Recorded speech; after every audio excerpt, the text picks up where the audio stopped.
Bisa pegang mesin, Pak? Nggak bisa ya? Hah? Bisa pegang mesin? Mesin apa? Mesin babat potong rumput. Belum pernah. Kemudian ini dibersihkan Pak, bisa ditanam.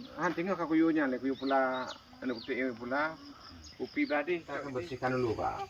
Bersihkan dulu lahan. Karena target nanam ini kan belum bisa nanam yang ini dulu karena kan musim hujan di bulan 9 ini hujan jarang. Paling nggak rawat pisang udah ada, nanti pisangnya itu kita tanam lagi yang bagus, kita ambil anaknya yang nggak bagus, kita buang. Nanti di sini juga Mak Mali, ini di sini ada Mak Li yang ngawal nanti. Bisa pisang yang nggak kena penyakit, Bapak tahu kan yang kuning itu kena penyakit, nggak usah ambil lagi. Iya, daripada sama kemarin bersihkan ini sama sana. Ini bersihkan ini jauh, kabupaten lain kan. Karena saya ada tugas. Kemudian Bapak catat kerjaan apa yang Bapak lakukan kerja. Tiap hari Bapak catat. Ada satu buku Bapak catat. Hari ini Bapak apa?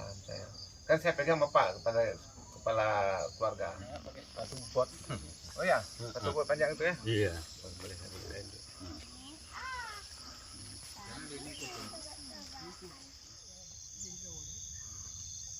Stop.